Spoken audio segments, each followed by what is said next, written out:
전국에 계신 횃불회 회원, 목회자 여러분, 선교사님과 사모님들 안녕하십니까? 횃불재단 이경성 목사입니다. 포스트 코로나 시대의 교회와 목회를 주제로 진행하는 횃불회 6번째 시간입니다. 지난 2주간의 강의를 통해 4차 산업혁명 기술들이 우리의 삶을 어떻게 변화시키게 될지 확인해 보았습니다. 이런 기술들이 열어가고 있는 시대는 말할 것도 없이 언택트, 곧 사람과 사람이 대면하지 않고도 모든 일을 처리할 수 있는 비대면 시대가 아닌가 싶습니다. 놀라운 사실은 코로나19 이전부터 이런 비대면 시대는 기술로 준비되고 있었다는 것입니다. 세상은 이미 준비된 방향대로 앞서가고 있는 것이죠. 이런 시대의 변화는 우리 사역자들에게 많은 과제를 남기고 있습니다. 당장 예배는, 또 설교는, 그리고 양육과 전도는 어떻게 해야 될지 고민하지 않을 수 없습니다.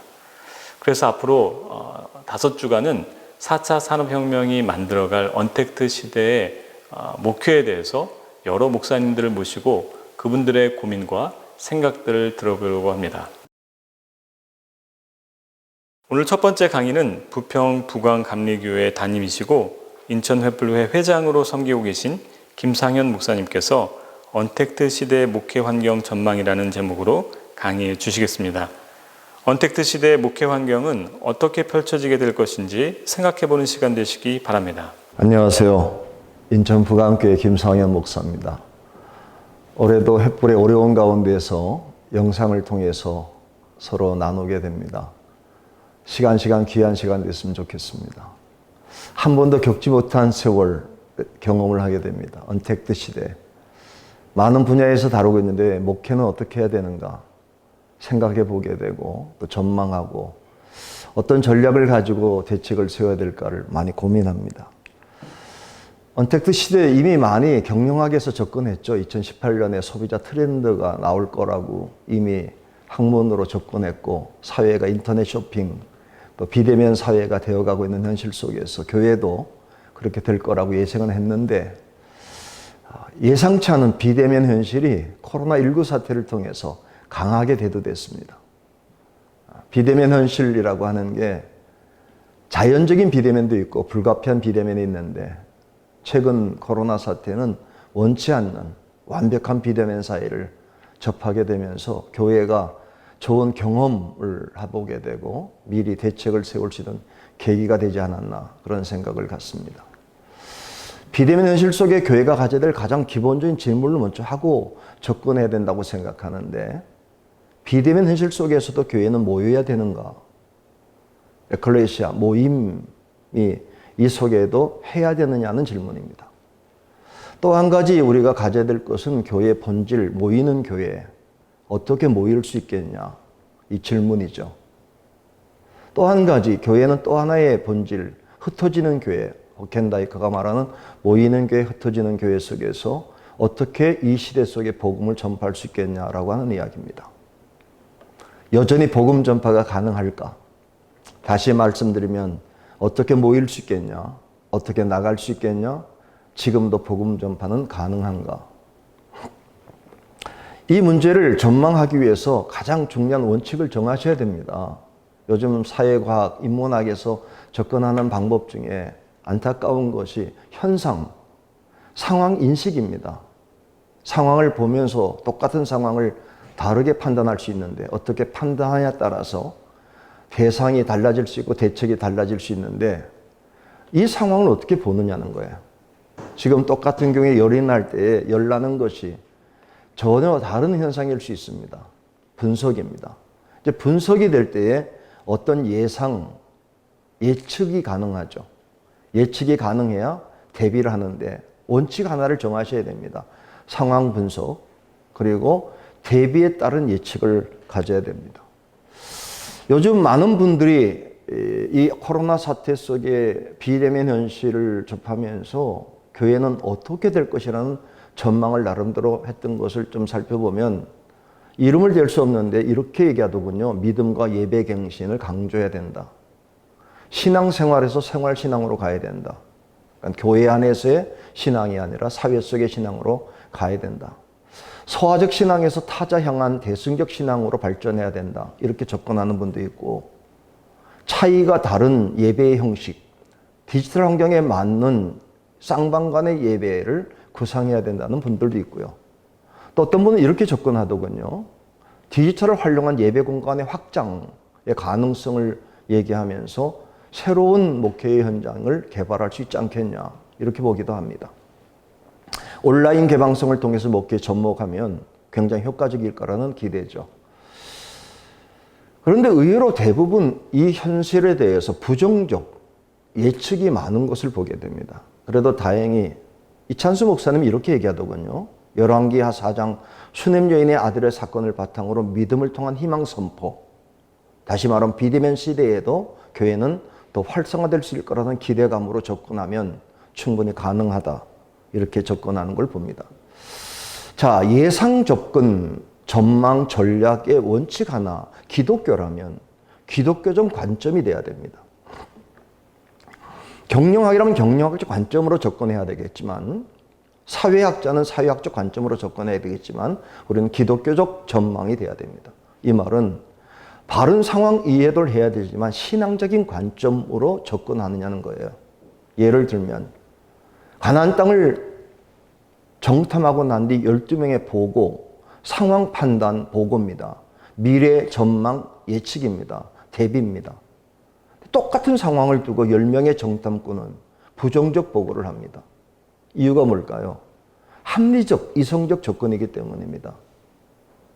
2명의 접근은 뭘까요? 왜 긍정적일까요? 합리적인 접근과 함께 신앙적 접근이 같이 있다는 사실을 잊어서는 안 됩니다.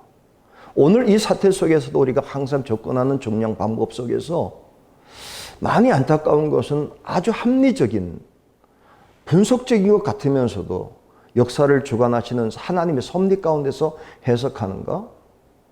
제가 사회학의 판단을 무시하자는 얘기가 아닙니다. 사회학 판단을 참고하지만 그 사회학 판단의 한계를 인식하고 감성적 판단의 함정에 빠지지 말자는 거예요. 구속사적 관점에서 대책을 세워나가면 분명히 하나님의 계획 속에서 회복과 부흥을 목표로 한 본질의 회복이 충분히 가능하다는 겁니다. 기독교 역사 속에서 수많은 경우마다 닥칠 때마다 위기가 어떻게 해결될까라고 하는 문제를 접근해 봤을 때 많은 분들이 다 위기를 위기라고 생각할 때 위기를 기회라고 생각했던 사람도 있었다는 사실을 잊지 마셔야 됩니다. 이번 사태가 위기일까 기회일까 전제를 가지고 출발하면 좋겠습니다. 우리 목사님들이라면 하나님의 살아계심을 믿는가? 하나님의 선하심을 믿는가? 하나님의 섭리를 믿느냐? 다시 말하면 지금 모든 이루어지는 일이 하나님이 하시는 일이라고 믿느냐는 질문부터 시작하고 이 문제를 풀어가야 된다고 생각합니다. 참 안타까운 게 교회에서 분석하는 것도 사회과학적 분석과 다를 바가 없다면 저는 성경을 보면서 그런 예를 봅니다. 사도행전 18장에 고린도 교회가 세워지는 과정 속에서 아주 중요한 사건이 있죠. 바울이 어디 가서 복음을 전하는지 확정되는 역사가 나타날 때마다 또 한 가지 있었던 게 뭐냐? 박해가 있었던 것을 보게 됩니다. 그때 바울은 계속 반복되는 현상을 보여주는데 성공적인 사역과 함께 다가오는 위기 속에서 회피하는 일을 보게 됩니다. 고린도에서도 그런 일을 할 뻔했습니다. 그때 하룻밤 하나님이 그에게 하신 말씀, 포기하지 말라. 여전히 복음을 전하라. 이유는 단순합니다. 받아들이는 사람이 있고 하나님이 하실 일이 있다. 이 땅에 구원받을 일이 있다라고 하나님이 계획하신 것을 그들에게 보여줍니다. 그리고 이렇게 말합니다. 너를 대적할 자가 없다. 성중에 구원받을 백성이 많다. 핵심적인 얘기만 말씀드렸습니다만 한마디로 말하면 이 위기의 상황 속에서도 하나님의 계획이 있으니 떠나지 말고 이 성에서 복음의 본질을 그대로 전하기만 하면, 예수가 그리스도라는 사실을 전하기만 하면 된다라고 말합니다. 그때 처음 사도 바울의 목회가 변화되는 것을 보게 됩니다. 그동안은 단기 목회, 한 달, 2달 만에 장소를 옮겼는데 처음 1년 6개월을 머물면서 도리어 그 일 때문에 고린도 교회라고 하는 대형 교회가 세우는 계기가 됐습니다. 이 사건이 바울에게 매우 중요하다고 저는 생각하는 이유는 만약에 고린도 교회에서 위기를 닥쳐서 또 피했다면 그는 점점점 외곽으로 가는 목회가 될 수 있었는데 힘든 상황을 극복하면서 나중에 에베소 그리고 로마 교회를 향하는 비전을 갖게 되면서 바울 선교의 새로운 관점을 갖게 됩니다. 똑같은 상황 속에서 어떻게 대처하느냐, 어떻게 전망하느냐, 어떻게 대비하느냐, 전략을 짜느냐는 것은 매우 중요합니다. 오늘 이번 수업에서 이제 한번 좀 몇 가지 기본적인 관점을 살펴보면서 이 코로나 사태의 언택트의 상황 속에서 우리가 어떻게 대처해야 될 거라고 하는 문제를 몇 가지 관점을 가지고 살펴보려고 합니다. 지난 5월 달에 통합 측에서 지앤컴 리서치에게 의뢰해서 코로나 이후의 단편적 현실을 분석해 본 적이 있습니다. 예배는 얼마나 참여하고 있는가? 그랬더니 코로나 이전 사태에 100명이 출석이라면 3, 4월 달에 42.4명이 출석하고 5월 24일 주일에는 61.8%가 출석했습니다. 이게 공감이 안 될 수도 있습니다. 왜냐하면 대형 교회 속에서는 20%, 30%만 참여하는데 어떻게 61%가 참여하느냐. 이건 충분히 가능한 것은 통계상의 수치입니다. 작은 교회는 80% 이상이 참여하고 있기 때문에 대형 교회는 10%, 20%가 참여하지 않는 경우에 전체를 비유하면 61%가 참여하는 게 맞습니다.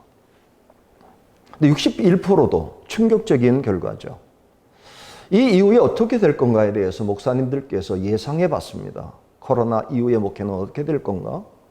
이런 관점으로 가야 된다고 얘기를 하더군요. 성도 간의 교제와 공동체성 강조, 설교 강화, 예전을 강화, 교회 공공성 강화, 지역사회 섬김, 신방전도, 온라인 예배 여러 가지를 제시합니다. 그런데 이런 수많은 제시 속에서 우리가 먼저 다시 한번 우리가 접근하고 싶은 게 하나 있습니다. 위기냐 기회냐, 지금 상황. 이 상황 인식이 바로 될 때에 미래에 대한 예측이 가능합니다. 우리는 한번 과거의 경험을 돌아볼 필요가 있죠. 2014년에 통계청 발표 속에서 기독교 인구가 증가됐다는 이야기가 있었습니다. 그런데 많은 교회 사학자들과 또 교회 학자들이, 목사님들이 늘어났다는 이야기를 수용하지 못했어요. 실제적인 통계는 이렇게 나오죠. 기독교 인구가 844만에서 967만으로 123만이 늘었다고 통계청의 발표가 있었어요. 불교는 1058만에서 761만으로 줄었습니다. 천주교는 501만에서 389만으로 줄었는데 이걸 우리가 접근할 때 숫자적인 개념보다 항상 비율로 접근해야 되는데 기독교는 18.2%에서 국민 전체 대비 19.7%로 늘었습니다. 불교는 22.8%에서 15.5%로 줄었고 천주교는 10%에서 7.9%로 줄었는데 목사님들에게 물어보면 이렇게 이야기합니다. 기독교가 언제 늘었냐? 천주교는 느는데 왜 똑같은 현상을 보면서 사람들의 해석은 다를까요? 또 가장 원칙적인 통계청의 발표를 믿지 못하는 이유는 뭘까요? 이유는 단순합니다. 마음의 생각이 지배를 하면 현상을 보면서도 현상에 대한 해석을 잘못하고 해석을 잘못하면 예측을 잘못하고 예측을 잘못하면 대비를 잘못하게 됩니다. 왜 사람들은 120만이 늘었다는 사실에 대해서 인식하지 못하는 걸까? 수용하지 못하는 걸까? 그래서 사람들은 이렇게 얘기하기도 합니다. 이단으로 옮긴 거 아니야? 이단으로 옮기는 사람이 있을 수는 있겠죠. 그런데 통계의 중요한 원칙이 뭐냐? 만약에 기독교인들은 이단으로 옮겼다면 통계상으로는 그들도 기독교, 지금도 기독교라는 숫자로 잡히게 되어 있습니다. 그러니까 숫자에 변함은 없습니다. 어떤 분은 이런 얘기까지 하더군요. 학자이셨는데 누구라고 말할 수는 없는데 숫자를 통계낼 때 10년 전에는 불교, 천주교, 기독교 이렇게 하다가 기독교, 불교, 천주교라고 한 거 아니야? 그래서 일본에 체크한 게 아닌가? 이건 정말 국민을 무시하는 어리석은 판단입니다. 근데 여기에 우리가 더 관심 가질 게 뭐냐? 123만이 늘었다고 하는 말 속에는 실제로는 360만이 늘어야 되는 현상입니다. 왜냐하면 매년 기독교인이 5만 6천 명이 소천합니다. 10년이면 56만의 사람들이 세상을 떠납니다. 그러니까 10년 동안이면 매 교회마다 장로님, 권사님들이 하나님 나라를 가게 됩니다. 그만큼 교인이 줍니다. 게다가 낙심자들이 1년에 18만 명입니다. 그러면 10년 동안 180만 명이 감소가 됨에도 123만이 늘어나려면 매년 36만이 증가가 되어줘야만이 이 숫자를 맞출 수가 있어요. 1년에 36만. 다시 말하면 매년 36만이 전도가 돼야 360만이 늘고 180만 명이 시험도로 떨어지고 56만 명이 소천하면서 맞춰 나갈 수 있습니다. 그럼 오늘 많은 분들이 이렇게 얘기합니다. 지금 전도가 36만 명이 되느냐? 의외로 많은 목사님들까지도 지금 전도가 되냐? 이런 질문부터 합니다. 될까요? 안 될까요? 이렇게 물어보면. 자, 통계를 말할 때 아주 명확하게 가장 분석적인 사회과학의 전문가들이 내렸던 통계를 믿지 못하는 게 우리들의 현실이에요. 이유는 여러 가지 제가 설명하겠습니다. 왜 그럴까요? 자, 이거부터 생각합시다. 지금 실제적인 증가가 사실인가? 단순한 한 예를 들어보면 이렇게 생각하면 됩니다. 지금 전도가 가능하냐? 가능하다는 건 이렇게 반증해야 되죠. 세례받는 사람이 있을까? 어떤 분들은 교회가 부흥했다고 하면 이동 성장만 이야기합니다. 어떤 교회가 컸다 이렇게 말할 때 그게 옮긴 거 아니야? 그렇지 않습니다. 지금도 어느 교회나 세례를 받는데 제가 속해 있는 인천의 부평에 30개 교회에 조사를 해봤더니 1년에 340명, 265명, 343명이 전도에서 세례를 받았다는 얘기. 그러니까 저희를 포함해서 1년에 300명 정도가 세례를 받습니다. 이 말은 3년 전쯤에 1000명 정도가 등록을 해야지 그 중에 3분의 1 정도가 세례를 받게 되어 있습니다. 전국에 세례받는 숫자를 계산해 보면 2년 내지 3년 전의 전도의 결과를 예측할 수 있습니다. 놀라운 숫자가 있습니다. 지금도 많은 교회는 세례를 진행하고 있습니다. 이 말은 지금도 새신자가 들어오고 회심자가 들어오고 영접하는 사람이 있다는 반증입니다. 그런데 이 사실을 믿기가 어려운 거죠. 왜 그럴까? 여러 가지 이유를 있는데 한 가지를 좀 설명해 드릴게요. 이런 현상입니다. 현상을 잘 보셔야 될 게 10년 전에 출석을 100명 하던 교회가 지금도 100명을 하고 있다면 그 교회는 성장한 것일까? 정체한 것일까? 침체한 것일까? 질문을 해보면 대부분은 100명 출석에 100명의 출석이라고 말하면 이렇게 생각합니다. 정체된 거 아니야? 그렇게 생각할 수 있죠. 그런데 아닙니다. 100명의 출석이 100명으로 남아있다면 성장입니다. 통계적으로. 왜 그럴까요? 이유는 간단합니다. 첫째는 출석 못하는 노인들이 증가하고 있기 때문입니다. 예를 들면 저희 아버님이 96세 장로님이십니다. 저희 어머님 93세 권사님이십니다. 아직도 살아계시고 믿음 좋은 분이지만 출석을 못합니다. 매년 교회가 평균 수명이 늘어나는 현상 속에서 출석 못하는 성도들이 증가되고 있습니다. 통계에는 잡히고 그분들이 헌금은 온라인을 통해 하든지 자녀를 통해 하든지 헌금은 하는데 출석을 못하는 원로 장로, 원로 권사. 더 중요한 건 이분들이 가장 충성스러운 교인이고 헌신적인 교인이라는 사실입니다. 가장 헌신적인 사람이 출석을 못한다고 해서 목회자가 교인을 바라보지 못해서 위축된다면 그건 정말 어리석은 판단이요 대책을 못하는 겁니다. 두 번째 문제가 생기는 게 뭐냐면 젊은 성도의 참여의 부족입니다. 믿음은 있는데 언택트 시대에 제일 나타나는 강력한 현상, 아이 가진 부모들이 애 때문에 출석 못하는 것, 또 직장이 바빠서 출석 못하는 것, 그 젊은이들에게 신앙을 물어보면 확실한 신앙 고백, 어찌 보면 노인 세대보다 정립된 신앙적 고백을 가지고 있는 청년들입니다. 그러나 출석이 줄어들고 있는 게 사실입니다. 더 중요한 것, 신앙 있는 부모 세대의 남성들 아주 심각한 상태입니다. 요즘 한국교회가 여성화되어 가면서 20대 때 청년 활동했었다가 직장을 잡고 난 뒤 직장에서 빠르게 승진했던 그 사람들, 인정받았던 사람들은 교회에 출석할 수 있는 여력이 없었습니다. 그러다가 은퇴하고 나서 교회를 와보면 자리가 잡을 데가 없는 게 교회 현실입니다. 아내는 열심히 신앙인이지만 유능했던 남성들이 교회 와서 인볼브 되기가 힘든 상황이 오늘 상황이라서 목회 현장에서 출석만 바라보게 되면 교인이 주는 것처럼 보여집니다. 전체를 볼 수 있는 눈을 갖고 대책을 세우고, 그러면 노인 성도들을 어떻게 대우할 건가? 참석하지 못하는 젊은 성도들을 어떻게 참여하게 만들 것인가? 그리고 신앙 있는 부모 세대의 남성들을 어떻게 독려할 것인가?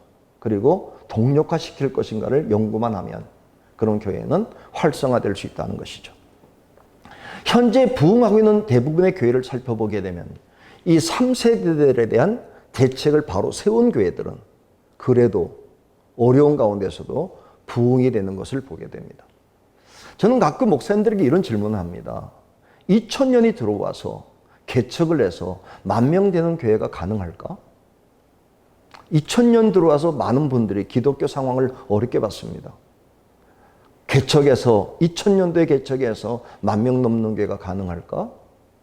그럼 많은 분들이 어떻게 가능하냐고 묻는데, 여러분 주변에 최근에 이름 될 수 없는 수많은 교회들의 창립 연도를 살펴보십시오. 그럼 2000년 이후에 세워진 많은 교회들이 10,000명 이상의 교회가 굉장히 많다는 사실을 알게 됩니다.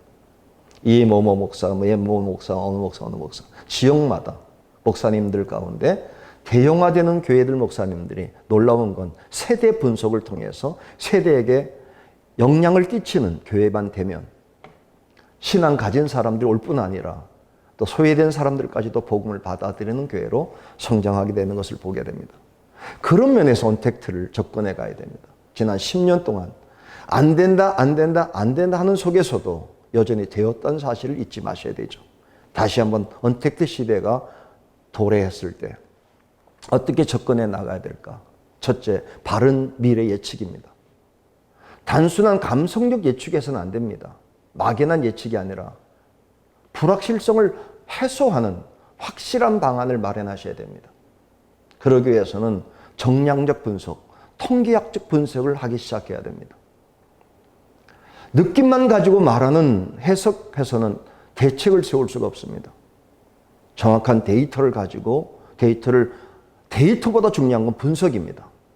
이미 말씀드렸던 것처럼 통계청의 데이터가 나와도 분석을 잘못하는 해석을 하면 미래는 어둡게 해석하고 어두운 미래를 하면 적극적인 대처를 하지 못하게 됩니다.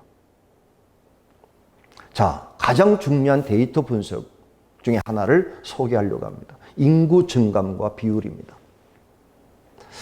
우리가 이제 2020년에서 2040년, 2050년까지 지금 목회하는 분들이 이 한국교회를 책임져 가야 되는데, 이 시대 속에서 우리가 해야 될 중요한 원칙 하나가 있습니다. 내가 맡게 될 대상의 인구는 얼마나 되는가? 그리고 내가 목회될 대상은 누구인가에 대한 정확한 이해를 갖지 않으면, 그러면 목회에 대한 대책이 어려워집니다. 더 중요한 대책은 단기적 대응이 아니라 장기적 전략을 가지고 시작하셔야 됩니다. 저는 이번에 코로나19 사태가 대비되면서 교단마다 대책을, 기관마다 대책, 전략을 쏟아내는 걸 보면서 조금 안타까운 건 뭐냐? 데이터 없는 분석, 분석 없는 해석, 그리고 단기적 대안만 마련하는 것을 보면서 좀 안타까웠습니다. 한 가지 오늘 제가 예를 들면서 어떠한 대책을 가지고 나갈 때에 바른 대안이 될 수 있는가에 대한 방법을 제시하려고 합니다. 요즘 이런 게 많이 나왔더군요. 지난 목회와 신학 6월호에서도 어느 목사님, 다 최근에 개척에서 엄청나게 부흥했던 목사님임에도 불구하고 한 책을 인용하면서 2050년에는 400만이 될 수 있다. 그리고 이분은 더 얘기합니다. 더 어려울 수도 있다. 근거가 뭔지를 이해를 못했어요. 예상은 합니다. 2040년, 50년이 되면 기독교 인구가 400만이 될 거다. 예상입니다. 그러면서 지금 부흥하고 있는 목사님임에도 불구하고 개척을 통해서 성장을 시켰던 목사님이 예상을 더 어려워질 거라고 예측했습니다. 근거가 확실치 않습니다. 제가 설명을 해보겠습니다. 모든 원칙은 인구의 통계를 가지고 접근해야 됩니다. 교인이 몇 명이 될 거냐. 우리는 이렇게 되어 있습니다. 대한민국은 출생하는 연도별로 사람이 다른데 40년생은 33만 명, 45년생 33만 8천 명 1년, 55년생 73만, 57년생 78만, 72년생 100만. 그렇기 때문에 일제시대 때 2천만 동포가 저희가 초등학교 때 3천만 국민으로 지금은 6천만 동포가 됐습니다. 근데 이제 어떤 문제가 발생되고 있냐면 100만을 출생했던 대한민국이 2017년부터 30만 대로 줄면서 2018년에 31만, 2017년에 35만 7천, 2018년에 31만 7천, 1년 만에 4만 명씩 줄고 더 심각한 건 이렇게 돼가고 있습니다. 1970년 100만, 2001년 56만, 2005년 44만, 2019년 30만 3천. 급속도로 인구가 줄어드는 상황 속에서 우리는 어떻게 대책을 세울 거냐에 대한 대안을 제시해야 됩니다. 자, 구체적으로 들어가 보죠. 이런 걸 볼 수 있습니다. 제가 있는 부평의 인구를 살펴보게 되면 0세부터 18세까지 인원이 17년에는 구안에서 2000년도에 7만 4천으로 딱 3년 만에 18%가 줍니다. 학교를 가보면 6학년 교실과 1학년 교실은 엄청나게 개수가 다릅니다. 0세가 2017년도에는 3,700명이 나왔었는데 지금 2020년에는 2,473명입니다. 33% 마이너스입니다. 15세를 계산해 보면 5,100명에서 4,100명으로 19%. 인구 자체가 줄어드는 상황입니다. 세대수는 거의 비슷합니다. 21만 5천. 1인 가구는 늘어납니다. 6만 6천에서 7만으로. 자, 이런 상황 속에서 통계를 보고 현상을 바라보면서 해석을 하고 대책을 세우면 정확한 해석이 나오죠. 자, 저희 교회를 살펴봤더니 교인이 줄어듭니다. 어떻게 줄었냐? 1000명 출석해서 600명의 교회로 출석이 줄었다. 실질적으로는 478명 출석하는 교회가 358명으로 줄었다. 몇 명이 퍼센트 줄었냐? 26%가 줄었습니다. 2017년부터 2020년 동안 모든 교회가 고민하는 내용입니다. 교회학교 감소. 다시 앞으로 돌아가 보면 이런 거죠. 교회학교 감소해야 됩니다. 숫자가 감소된 거는 저 동의합니다. 그런데 문제는 뭐냐면 인구 자체가 33%가 줄어드는 상황에서 26%가 출석이 줄었다는 것은 감소일까요? 성장일까요? 쉽게 제가 이해를 해봅시다. 100만 명이 태어나던 시대에 100명이 출석하는 교회, 30만 명이 태어나는 세대에 40명이 출석한다면 100명이 40명 출석이 감소처럼 느껴지지만 비율로 보셔야 됩니다. 우리는 이렇게 봅니다. 중국의 기독교 소수 종교입니다. 몇 명인지 아십니까? 1억 명입니다. 15억 중에 1억입니다. 1억 명. 우리는 968만입니다. 다수 종교입니다. 왜? 6천만 중에 22%가 되고 있어요. 19.7%입니다. 비율로 접근하면 다르게 보입니다. 자, 조금 더 접근해 보시죠. 한국교회 미래는 어떻게 보일 것이냐? 이 단기적 대응 속에서 위기감을 갖고 있는 것보다 멀리 바라보면서 이 상황을 어떻게 대처하고 어떻게 대비하고 공격적 전략을 개발할 거냐에 대한 방법을 찾지 못하면 어려워집니다. 우리 한국 사회를 살펴보게 되면 이런 현상을 보죠. 60대는 불교인이 많습니다. 126만이고 기독교인이 99만이고 천주교가 38만입니다. 이러던 것이 40대가 오면서 바뀌어집니다. 기독교가 165만, 불교가 132만, 천주교가 62만으로 바뀝니다. 그런데 어린아이로 돌아오게 되면 10대는 불교가 46만, 천주교가 38만, 기독교가 123만으로 불교, 천주교를 합해도 84만, 우리의 3분의 2밖에 안 됩니다. 지금 우리는 자꾸 주는 것만 생각하는데 사회적 비율을 보게 되면 노인층들은 불교인이 많은데 젊은 층들은 기독교인이 많은 게 현실입니다. 왜 이런 일이 벌어질까? 여러 가지 해석이 충분히 가능한데 한 예만 들면 왜 노인들은 불교인이 많을까? 자라난 환경 때문에 그렇습니다. 자라난 환경이 지금 50대, 60대들은 고향을 치면은 다 시골입니다. 자라는 동안 불교가 접하기 쉬웠습니다. 어느 동네나 가까운 데 절이 있었습니다. 그런데 20대부터 그들이 베이비 부모 시대에 태어난 베이비 부모랭, 이 시대의 성장 배경은 도시가 됐습니다. 나의 살던 고향은 꽃피는 산골이 아니라 나의 살던 고향은 아파트 단지가 됐습니다. 그들은 절을 본 일이 없고 가까운 교회만 보고 자라면서 종교는 기독교로 바뀌어가는 게 현실입니다. 굉장히 좋은 사건입니다.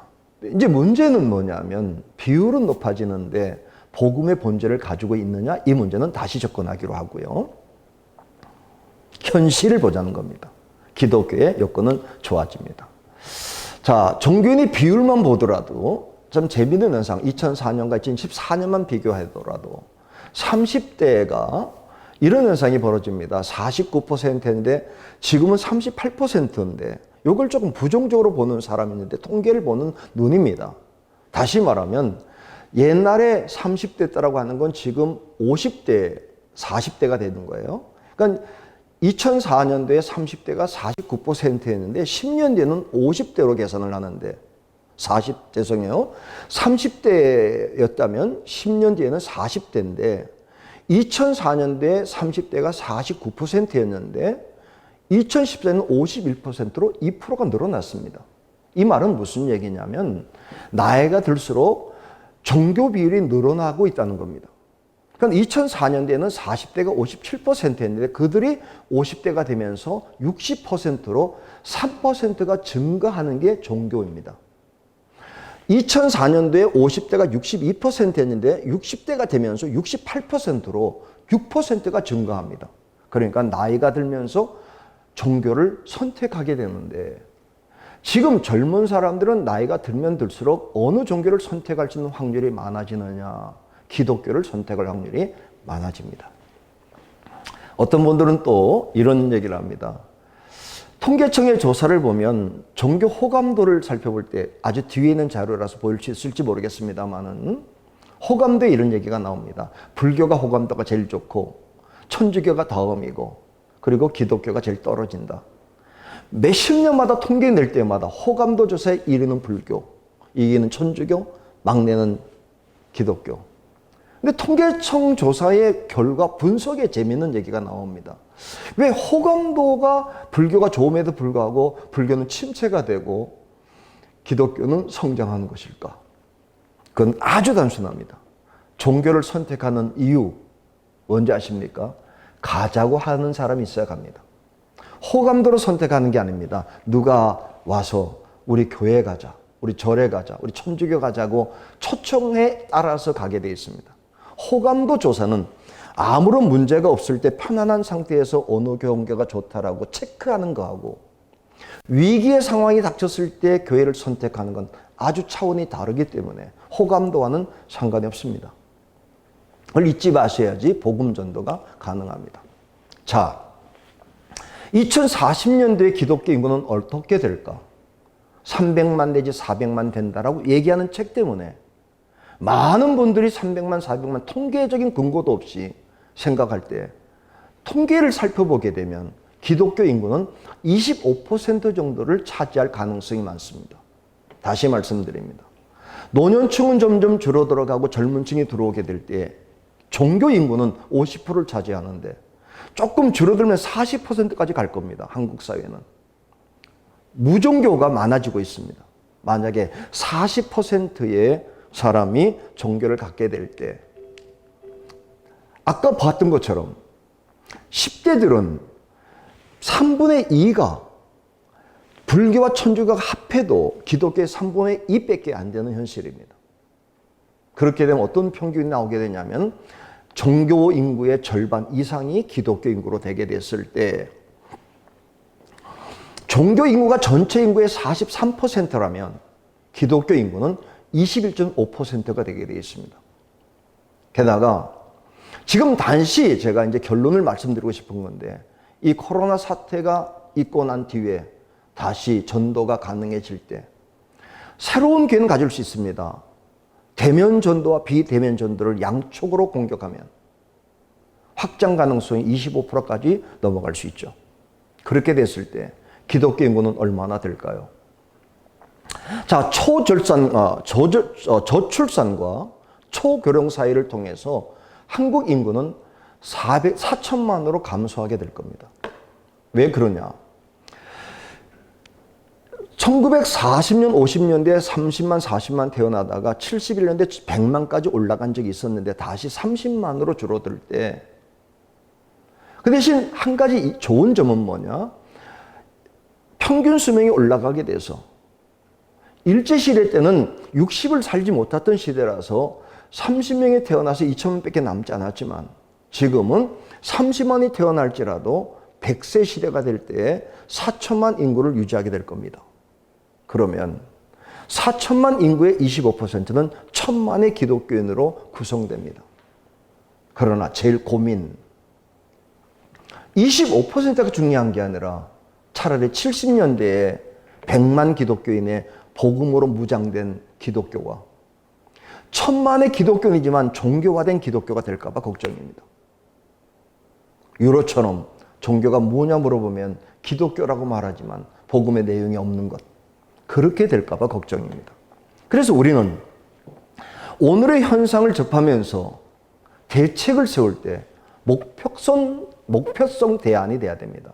어떤 교회를 만들기 위해서 어떻게 대책을 세울 거냐에 대한 생각을 갖지 못하면 그러면 막연한 불안감 속에서 포기하게 되고 좋은 가능성을 가지고도 미래를 전진하지 못하는 어려움을 갖게 될 것입니다. 자, 변화의 현실을 어떻게 봐야 될까요? 두려움으로 보는 게 아니라 하나님의 동행하심과 하나님의 계획을 찾는 시도로 봐야 됩니다. 만약에 두려움 때문에 사기를 잃어버리면 시작도 못하고 대안도 찾지 못합니다. 역사 속에 수많은 위기가 닥쳤을 때마다 한 번도 기독교 부흥 속에서 너무 좋은 기회가 왔다 간 적은 한 번도 없습니다. 위기가 왔을 때에 새로운 대안을 찾았던 사람들을 통해서 교회는 부흥의 역사를 만들어냈다면 첫 번째 해야 될 게 본질입니다. 본질적 접근. 비율을 높이는 것은 자연적으로 가능할지 몰라도 복음으로 무장되지 못했을 때 그래서 하나님께서 바울에게 예수를 그리스도라고 전하기만 하면 오늘 한국교회가 이것으로 무장되어 있는가에 대한 점검부터 시작해야 됩니다. 다시 확인하셔야 됩니다. 이런 상황 속에서 왜 출석을 두려워하고 하는 이유는 뭘까? 복음적 접근. 게다가 한국교회 가능성은 있을까라고 하는 문제입니다. 자, 가능성 접근은 여러 가지 방법으로 접근할 수 있어서 오늘은 다루지 않을 것이고요. 요거 하나만 접근해 보시죠. 아까 말씀드렸던 호감도입니다. 2004년대 불교는 37%, 개신교는 12%, 천주교는 17%.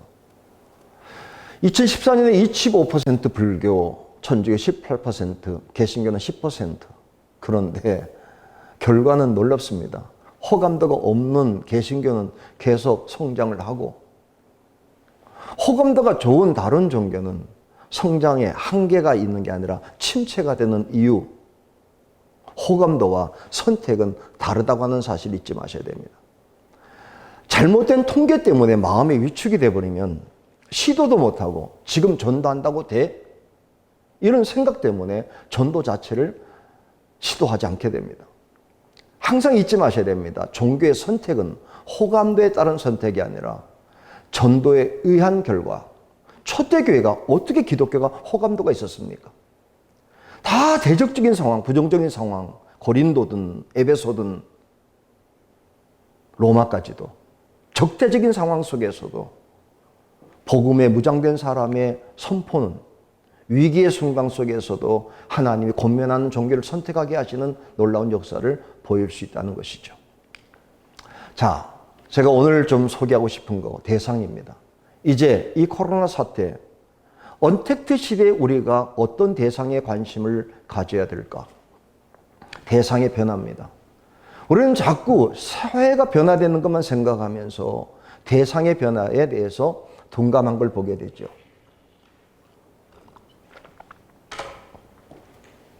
저는 요즘 한국교회를 바라보면서 60년대 출생, 80년대 여성, 학번 가진 여성들, 그리고 80년 출생, 공공학번의 여성들에 대해서 관심을 가져야 된다고 생각합니다. 왜냐하면 한국교회가 성장해 오는 과정 속에 익숙한 대상이 누구였느냐?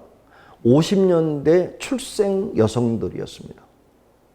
근데 50년의 출생 여성들과 60년 출생은 전혀 다른 사람들인 걸 인식하셔야 돼요. 왜냐하면 50년대 출생한 여성들은 아무리 똑똑할지라도 일반적으로 고등학교와 대학을 갈 수가 없었습니다. 시골에서 자라서 5남매가 태어날 때 딸이 4명이고 아들이 1명일 때 여자는 아무리 똑똑해도 공장을 가야 됩니다. 이때 자라난 사람들의 여성들의 의식이 뭐냐? 남편을 세우는 것. 저는 이렇게 표현하죠. 한국교회 이 당시에 이 세대들에게 장로님은 누구냐라고 말하면 믿음 좋은 권사님의 남편. 모든 여성들은 남편을 세우는 것이 여성들의 기본적인 사고였습니다. 공부를 잘했던 누나 넷이 고등학교까지 못 가더라도 공부 못하는 남동생은 대학을 보내야 되는 것.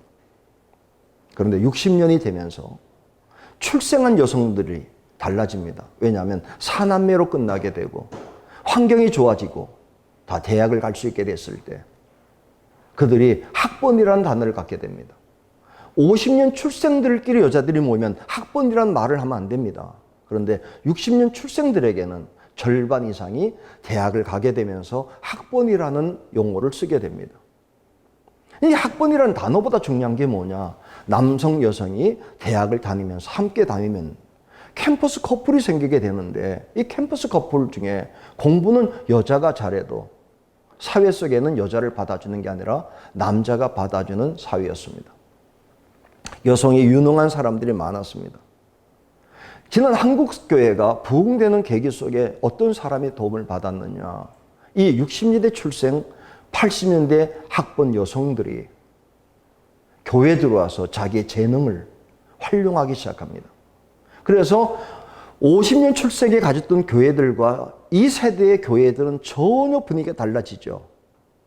그 당시에 성장한 교회들, 예를 들면 제자훈련이 왜 가능했을까요? 이유는 단순합니다. 50년대 출생 여자들 가지고는 제자훈련을 할 수가 없었습니다. 그런데 강남에 있는 60년대 출생 80대 여성들이 남편은 직장을 다니지만 더 유능한 실력을 가지고 있는 여성들이 교회 안에서 자기의 재능을 헌신하기 시작할 때 교회 자원은 놀랍게 발달됩니다. 상황 변화입니다. 그 상황 변화를 인식했던 많은 목사님들의 활용, 나중에는 이런 일까지 벌어집니다. 60년 출생 80년대 여성들이 목회자가 되면서 새로운 교회를 창출해냅니다. 한 번도 겪어보지 못한 새로운 시대. 요즘 언택트 시대를 이해할 때 한 번도 겪지 못했던 새로운 경험을 얘기합니다. 이미 우리는 그런 경험을 해본 적이 있습니다. 50년대 출생에 생각할 때 어머니는 어떤 분이었을까요? 기억나십니까? 군대에서 엄마가 보고플 때 엄마 사진 내려놓고 엄마 얼굴 생각나면 눈물이 납니다. 어머니 내 어머니 이런 거 있습니다. 우리 어머니 고생한 어머니. 50년대가 생각하는 겁니다. 그런데 60년대에는 그 프로가 사라집니다. 왜냐하면 50년대 어머니는 아들 면회 갈 때 보따리를 싸가지고 하지만 60년대 출생 80년대 여성들은 정장을 입고 지갑만 들고 가서 돈만 주고 오는 어머니. 전혀 새로운 상황 속에서 우리 한국 기독교는 정말 잘 대처해서 100만 기독교를 1000만 기독교로 만들었습니다. 자, 이제 새로운 변화 시대가 또 왔습니다. 언택트와 동시에 80년 출생 공공학번 여성. 50년에 출생했던 여성들이 60년 출생 여성들을 이해하지 못했습니다. 그런데 지금 80년대 학번이 공공학번 여성을 이해하지 못합니다. 82년생 김지영. 아주 대표적인 하나의 예를 들면서 생각이 이렇게 다르구나. 이 세대들은 남자와 여자가 뭐가 다른데 최소한 60년 출생 80년대 학번마저도 재능은 가지지만 그래도 남자를 세워주고 남자를 앞세운다고 생각했던 시대였습니다. 그런데 오늘은 달라졌습니다. 여성의 개인의 성취를 위해서 남성이 희생할 수 있는 사회. 대상은 그런 겁니다. 이제 교회는 누구에게 관심 가져야 되느냐. 79년생 정대현이란 남성과 82년생 김지영의 만남. 이게 한국교회에서도 관심 가져야 됩니다. 이제 근대적 캐노피, 그동안 생각했던 잘못된 사고, 어쨌든 우리가 70년대, 90년대, 50년대 여성과 그다음에 60년대 여성을 중심으로 성장해 왔지만 이제 공공학번들 80년 출생이라는 게 벌써 40대라는 겁니다.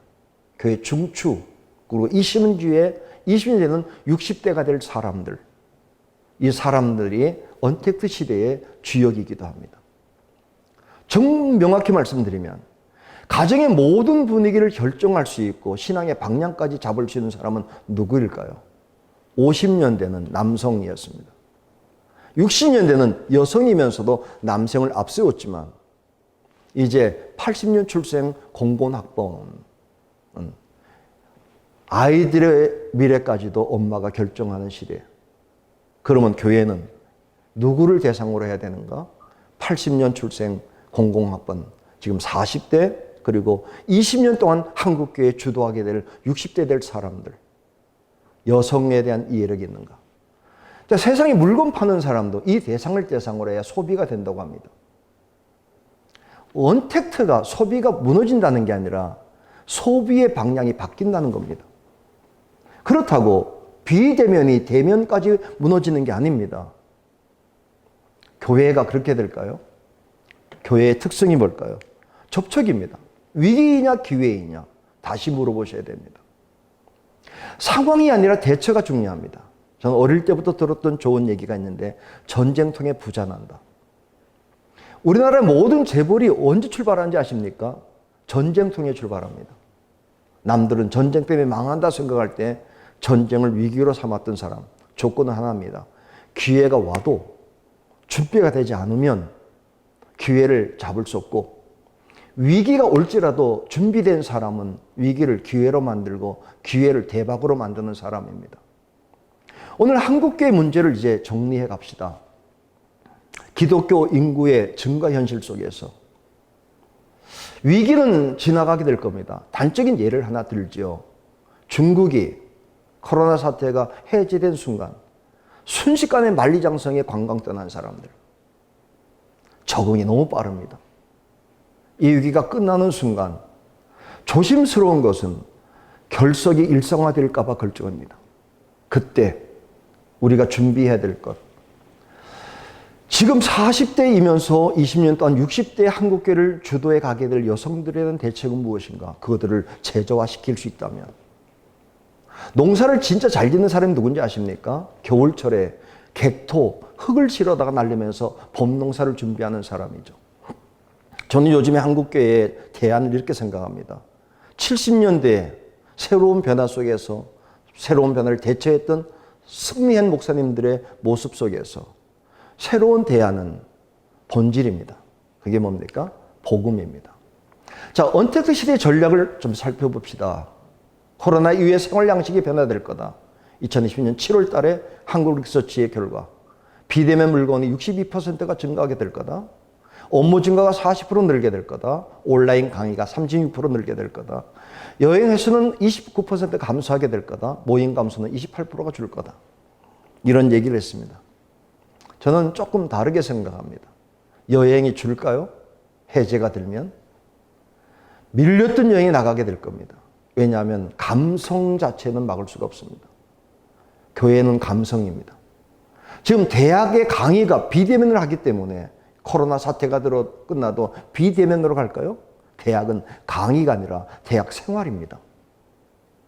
신앙은 본질입니다. 복음으로 무장되면, 제자화로 바뀌어지게 되면 새로운 관점을 찾아갈 수 있습니다. 저는 요즘 이런 대비를 합니다. 언택트 시대에 어떻게 해야 될까? 공격적 접근이다. 이번 비대면의 위기를 닥쳤을 때 저 같은 경우는 이렇게 접근했습니다. 모임을 가져올 수 없을 때 토요일 모임 되지 않을까? 토요일 오전 11시, 토요일 오후 5시, 주일 7시, 9시, 11시, 오후 1시 6번으로 나누면 저녁까지 7번. 사회고난을 질서를 지키면서도 횟수를 늘려버리면 빌 하이블스 목사가 열린 목회, 열린 예배를 드릴 때 상황에 대한 대처를 적극적으로 해버렸습니다. 교회는 침체되느냐라고 생각할 때 토요일 예배를 드리는 것. 안식일 문제와 부딪힐 수 있지만 신학적 개념을 극복해 나가면서 또 새로운 방법을 제시해 나갑니다. 영상 예배 하지 않았지만 영상 예배를 하게 됩니다. 또 요즘에 영상 예배 하다가 느껴진 게 설교를 30분 들을 수 있는 지루함에서 집중력을 갖지 못하는 현대인들에게 7분으로 요약하면 어떻게 될까? 그거를 전도용어로 써서 한 사람이 받고 나서 3명에게 전달하는 건 어떨까? 새로운 방식을 찾으면 끊임없는 아이디어는 생각나게 됩니다. 그리고 전체가 모이지 못할지라도 지도자 모임은 저희 같은 경우에는 1300석에서 360명이 2m를 뛰고 앉을 수 있는 거라면 지도자 훈련은 계속할 수 있습니다. 멀리 가지 못할 뿐이지 할 수 있습니다. 교회학교, 찾아가는 교회학교. 저는 요즘에 준비하는 게 하나 있습니다. 해제되는 날. 언제 될지는 모르지만 정부가 코로나19 해제라고 선포하는 날. 그날 제가 전화할 겁니다. 누구에게 전화하느냐? 제가 아는 많은 목사님들, 지금 모든 목사님들이 스케줄이 다 중지되어 있는 것. 최고의 강사들이 갈 데가 없습니다. 그래서 그날 다음 주 집회를 10분을 한꺼번에 모셔서 축제로 시작하는 것. 장로님들과 얘기를 해놨습니다. 우리 부흥회는 언제냐? 코로나 사태 해제 발표되는 다음 날 한 주일 동안 10분의 강사, 그거는 그날 연락해서 다음 주는 누구도 예약이 안 돼 있는 분. 똑같은 상황 속에서 어떻게 대처하느냐는 것은 예상 대비가 가능합니다. 결론은 하나입니다. 이 상황 속에서도 코로나 사태 속에서 전도가 가능하냐? 끊임없는 질문, 모이는 교회가 가능하냐? 흩어지는 교회가 가능하냐? 모임이 가능합니다. 대책을 세우면 됩니다. 흩어짐이 가능합니다. 방법입니다. 온라인. 수많은 사람의 대안을 보면서 좋은 대안들이 많구나. 이거는 합하면 될 것입니다. 찾아내고 연합하고 하나가 되게 된다면 충분히 가능하겠죠. 저는 현대 성장의 가능성을 리디머 교회 존 윈모 목사님 이미 은퇴했지만 맨하탄에서 어떻게 청년들이 6천 명이 모이는 교회가 가능할까? 대면을 거부했던 젊은 층들이 떠나는 맨하탄 속에서도 가능했던 이유는 뭘까? 요즘 그 목사님의 책이 많이 팔리는 게 저에겐 가능성이라고 봅니다. 그러나 단지 그가 썼던 책을 보는 게 아니라 어떤 이유였기 때문에 맨하탄 속에서도 젊은 여성들이 중심이 된 교회가 성장의 가능성을 보일 수 있었을까? 우리에게 좋은 답을 줍니다. 그건 복음의 본질을 다시 무장하는 것. 그래서 어느 시대에나 어떤 위기 속에서나 교회는 본질적 복음으로 무장되고 난 뒤에 합리적 방법을 찾고 더 중요한 건 하나님이 우리와 함께 계신다는 사실을 믿고 나간다면 그러면 이 사태 이후에도 하나님은 우리를 통해 하실 일이 있다고 저는 믿습니다. 언택트. 맞습니다. 비대면 맞지만 감성을 위해서 모일 수 있는 기회와 방법은 충분히 있다. 우리 횃불의 모든 회원들이 지혜를 가지고 이 위기 속에서 하나님이 우리에게 주시는 놀라운 기회, 사도 바울에게 고린도를 포기할 뻔했었던 포기의 심정 속에서 로마를 향해 달려가게 했던 그 아름다운 결단을 하는 시기가 된다면 이번 강의가 저와 여러분에게 유익한 강의가 된 것이라고 확신합니다. 감사합니다. 오늘 두 번째 강의를 해주실 분은 할렐루야 교회 담임으로 섬기고 계신 김승욱 목사님이십니다. 언택트 시대 목회 리더십이라는 제목으로 강의해 주시겠습니다. 새로운 패러다임이 앞에 놓여 있을 때 어떤 리더십이 필요한지 확인하시기 바랍니다. 주님의 이름으로 여러분들에게 인사드립니다. 전국에 계신 횃불 회원 한 분 한 분, 어려울 때를 살고 있는 이때이지만 우리의 힘이 되시고 도움이 되시는 주님을 바라보면서 우리에게 주어진 사명 잘 감당할 수 있기를 바랍니다. 오늘 저에게 맡겨진 강의 내용은 언택트 시대의 목회 리더십입니다. 하나님께서 특별히 이 강의를 들으시는 분들은 목사님들로 하나님께서 불러주셨는데, 목회 리더십이란 굉장히 중요한 것이죠.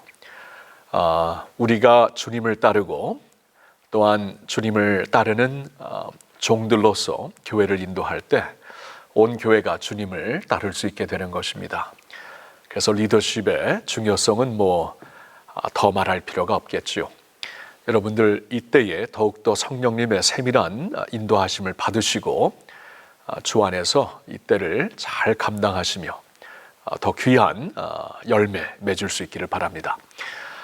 저는 오늘 어느 한 책을 여러분들에게 소개하면서 오늘 강의를 좀 이제 진행할까 합니다. 그러나 그 책을 소개하기 전에 한 말씀을 읽고 한 구절을 읽고 오늘 강의를 시작하겠습니다. 마가복음 2장 22절의 말씀에 예수님이 이렇게 말씀하십니다. 새 포도주를 낡은 가죽 부대에 넣은 자가 없나니 만일 그렇게 하면 새 포도주가 부대를 터뜨려 포도주와 부대를 버리게 되리라. 오직 새 포도주는 새 부대에 넣느니라 하시니라. 아멘. 바로 이때를 향해서 주시는 말씀입니다. 새 포도주를, 지금 가보지 않은 이 팬데믹 시대를 지나고 있지만 바로 이때에 또 필요한 새 포도주, 새 술을 주님께서 주시는 줄 믿습니다. 중요한 것은 그 새 포도주를 담을 수 있는 부대가 되어야 되겠지요. 그러한 사람들이 될 때, 그러한 리더들이 될 때 이때를 통하여서 도리어 주님의 새로운 은혜를 온 교회와 함께 체험할 수 있으리라고 봅니다. 자, 이 말씀과 함께 저는 오늘 강의는 어느 한 책을 여러분들에게 소개해드리면서 이제 그 강의를 시작하려고 하는데요. 여러분, 그 스크린 앞에 보이는 이 책은 타드 볼징걸이라는 목사님께서 쓰신 책입니다. Canoeing the Mountains라는 책이고요. 타드 볼징걸 목사님은 미국에서 특별히 목회자들을 코칭하는, 그러니까 리더들을 코칭하며 리더들을 이제 인도하는, 자문하는 그러한 분입니다. 그래서 미국에서는 이제 리더십 코치로 또한 목회자들에게 필요한 리더십 책을 이제 쓰신 분으로 알려주신 분인데요.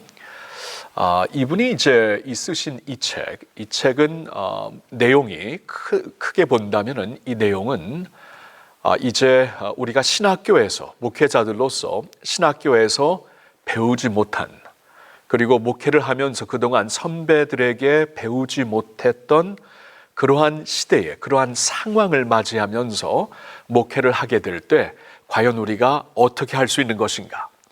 그러니까 지금까지 우리가 배웠던, 지금까지 우리가 패러다임으로 삼았던 모든 그 목회의 전략이나 목회의 그 내용들이 사실 이 시대와 맞지 않을 때에, 그러면 이러한 새 토지에서, 새로운 그러한 그 자리에서 어떻게 목회를 할 것인가.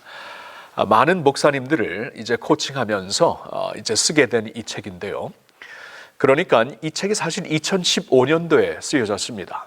그래서 2015년도, 그러니까 이 코로나19가 터지기 훨씬 전이었죠. 그러나 이미 미국도 그렇고 한국도 그렇고 세계 어느 곳도 그렇지만 지금 우리가 살고 있는 이 시대는 우리 선배들이, 선조들이 살았던 시대가 아닙니다. 그들이 목회했던 시대가 아닙니다. 우리가 신학교에서 교수님들을 통해 배웠던 어떠한 패러다임을 갖고 목회했던 때가 아닙니다. 그렇죠? 그렇기 때문에 지금 전혀 우리가 알지 못하는 그러한 시대에서 어떻게 새로운 목회를 해나갈 것인가, 지금까지 배우지 못했던 전략을 가지고 우리가 어떻게 목회를 해나갈 것인가, 그러한 내용으로 쓰신 책입니다. 그런데 지금 제가 이 책을 처음 읽었을 때는 2017년도였고 그때도 공감한 내용이 참 많았지만 지금 이 팬데믹 시대를 지나면서는 다시 보니까 너무나 우리에게 적합한 책이라서 여러분들에게 이제 소개를 해드리는 것이고요. 제가 알기로는 우리나라에서는 아직 이렇게 번역되지 않은 책인데 언젠가는 번역이 되었으면 참 좋을 것 같습니다.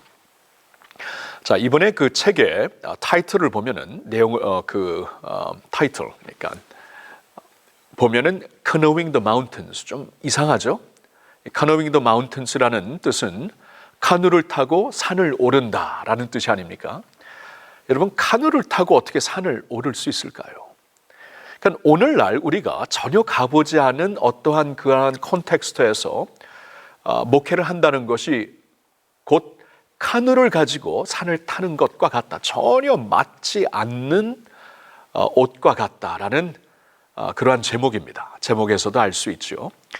그런데 사실 이 제목은 이 토드 볼싱걸 목사님께서 이 그 책을 쓰셨을 때 미국의 어느 역사 한 배경을 보면서 쓰신 책이거든요.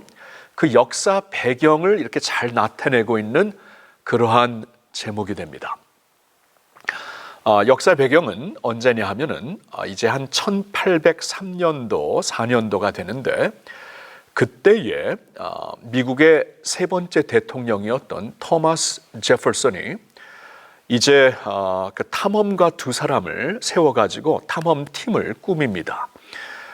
그리고 이제 그들을 파견하게 되는데 이 탐험팀이 그 당시 대위였던 루이스라는 분과 소위였던 클라크라는 두 사람인데 여러분 화면에 보이는 그 두 얼굴이죠. 이 두 사람은 한국에서는 그렇게 알려지지 않는 분들인 것 같아요. 그러나 이제 미국에서는 제가 미국에서 쭉 자랐기 때문에 아는데 미국에서는 굉장히 그 알려진 그 오늘 미국을 공부하면서 절대로 우리가 이렇게 외면할 수 없는 그러한 두 인물입니다. 이 루이스와 클라크라는 이 두 분은 미국에서 오늘 미국을 가능케 했던 탐험가로서 굉장히 잘 알려진 분들이죠. 여러분 그 다음 지도를 한번 보여드리겠는데요. 그 지도를 보면은 오늘날 미국의 지도가 전체를 보이는데요. 이 토마스 제퍼슨 대통령이 그 임기 중에 이제 대통령 사역을 했을 때 오늘날 알고 있는 미국의 3분의 1만 사실 미국의 토지였습니다. 여러분 보이는 그 지도의 그 분홍색이죠. 이 분홍색으로 보여지고 있는 3분의 1만이 그 당시에 미국 토지였지요.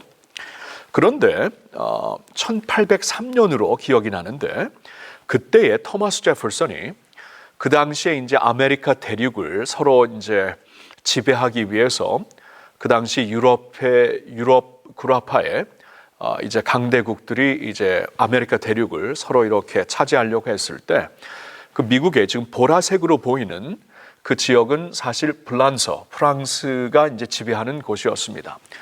프랑스로부터 그 지역을 사게 됩니다. 루이지애나 퍼처스라고 굉장히 그 미국 역사에서 그 잘 알려진 굉장히 중요한 그러한 시점인데 루이지애나 퍼처스라고 그 지역을 사게 돼요.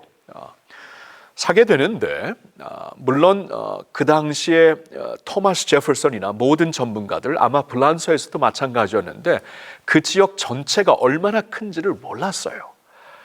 도저히 몰랐고 그냥 그 당시 그냥 지배하고 있었던 어떠한 파월이었기 때문에 그 권세가 있는 나라였기 때문에 이 미국에 태어난 지 얼마 안 된 탄생한 지 얼마 안 된 미국에게 이제 팔게 되었지만 불란서도 그렇고 미국도 그렇고 대통령이었던 토마스 제퍼슨도 과연 그들이 이제 많은 돈을 거액을 주고 살게 된 이 그 지역이 과연 얼마나 큰지 몰랐죠.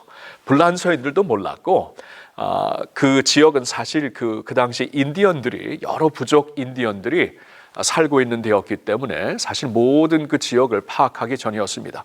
그래서 이 지역을 산 다음에 토마스 제퍼슨은 이제 이 산 지역이 과연 얼마나 큰 곳인가 알기 위해 이 탐험팀을 마련해 가지고 파견했던 것입니다. 자, 그런데 그 당시에 모든 전문가들도 그렇고, 그래서 그 당시에 이제 그렸던 지도에는 이제 3분의 1의 그 미국에서 그 당시 이제 그 루이지애나 퍼치스 이 지역으로 아마 크지 않았을 것이라고 생각했어요. 그들 눈앞에 보이는 산 하나만 넘으면은 강을 타고 쭉 내려가 가지고 태평양을 만나게 될 것이다. 그래서 카누를 갖고 올라간 것입니다. 카누를 갖고 올라가 가지고 이제 산 위에서부터는 쫙 강을 타고 내려가서 이제 태평양을 만나게 되면은 거기서부터 이제 인도까지 가게 되면 세계의 무역을 지배할 수 있을 것이다. 이제 그러한 소망을 가졌던 것이죠. 그런데 웬일입니까? 현재 미국 지도로 보면은 3분의 2가 남아 있습니다. 그 당시에는 3분의 1 동쪽에서만 미국 지역이었고 나머지 3분의 2가 남아있는 굉장히 거대한 지역이 아직도 남아 있었던 것이에요. 그래서 이 탐험팀이 이제 그 산을 넘어가지고 끝없이 펼쳐져 있는 산 넘어 산 그리고 대륙을 보면서 아차, 지금까지 전문가들이 다 틀렸구나. 지금까지 우리가 갖고 와서 의지했던 지도가 다 잘못된 것이구나. 지금까지 우리의 전략이 다 그릇된 것이구나 하면서 그때에 가져온 카누를 다 버리게 됩니다. 그러면서 이제 그 지역을 알고 있는 인디언들을 의존하면서 그들과 이제 친분을 맺으면서 그들이 이제 제공해주는 어떠한 그 토지에 대한 노하우나 살아갈 수 있는 방식이나 그리고 말을 타고 2년이 넘게 원래 계획했던 것보다는 훨씬 더 길게 2년이 넘게 끝까지 태평양까지 가게 되면서 오늘날 미국 나머지 3분의 2 토지를 이제 알려주게 되고, 그래서 이제 토마스 제퍼슨 때는 이제 본인이 이제 사게 된 그 아까 보셨던 가운데 보라색의 지도만큼을 이제 획득하게 되지만 그 후에 대통령들을 통해 또 그 후에 탐험가들을 통해 나머지 대륙까지 얻게 되는 것이죠. 자, 이 역사를 가지고 이 톳 볼싱건이 쓴 것입니다. 그 미국 사람들이라면 빼놓을 수 없는 역사 가운데 이렇게 전혀 모든 전문가들, 지금까지 그려졌던 모든 지도, 지금까지 사람들이 생각했던 모든 그 패러다임을 완전히 내려놓아야 되는 그때에 그들이 과연 어떻게 이 탐험을 마칠 수 있었던 것인가? 어떻게 자신들에게 주어진 업무를 끝낼 수 있었던 것인가? 이것이 이제 이 책의 중요한 기둥처럼 중요한 내용이 되고, 그 내용을 가지고 오늘날 우리가 목회를 하면서 우리가 신학교에서 배우지 못하고 선배들에게 배우지 못했던 이런 새로운 그 영적인 토지에서 어떻게 과연 목회를 해나갈 것인가 적용하는 그러한 책이 됩니다. 내용을 여기서 다 말씀드릴 수는 없지만 그 책을 보면은 가장 크게 세 가지 포인트를 우리에게 주고 있습니다. 여러분 화면에 보이듯이 세 가지 포인트는, 큰 포인트는 let go, adopt, 그리고 keep going. 이 세 가지를 포인트를 삼아 갖고 let go, 지금까지 내가 알았던 지식, 지금까지 내가 갖고 있었던 패러다임을 놓아야 된다. 놓는 것이 굉장히 중요하고, 두 번째로는 adopt, 놓았으면은 이제 새롭게 우리가 이제 적응해 나가야 된다. 지금까지 내가 뭐 전문성을 갖고 알았던 것을 다 내려놓고 그러면은 새롭게 적응해 나갈 수 있는 어떠한 그 능력이, 그러한 의지가 우리에게 있어야 된다는 것이 두 번째 포인트고요. 그리고 세 번째로는 keep going, 아무리 힘들지라도 아무리 어려울지라도 계속 가야 된다. 이 세 가지 포인트를 가지고 이 책의 내용을 정리해주고 있습니다. 목사님들, 또 사모님들, 전도사님들, 우리에게 참 중요한 메시지예요. 지금 한 번도 가보지 않은 이때를 우리가 걸으면서 우리는 좀 내려놓아야 될 게 있고 새로 붙잡고 적응해 나가야 돼. 새롭게 새 옷을 입는 것이죠. 새 부대로 다시 태어나는 것이죠. 새로 적응해 나가야 될 것이 있고, 그리고 무엇보다도 이제 주님께서 허락하신 그 자리에서 우리가 keep going, 끝까지 가야 하는 것, 이건 굉장히 중요한 것입니다. 이 두 포인트를 잠시 짤막하게 여러분들과 나누면서 오늘 그 여러분들과 나누고 싶은 내용을 같이 나누겠습니다. 첫째로 let go, 내려놓을 것을 내려놓으십시오. 여러분, 이 세상을 보면은요, 스포츠도 그렇고, 오늘날 스포츠 한번 생각해 보시고, 예술 생각해 보시고, 교육도 그렇고, 비즈니스도 그렇고, IT도 그렇고, 여러분, 시대에 따라 바뀌는 것을 봅니다.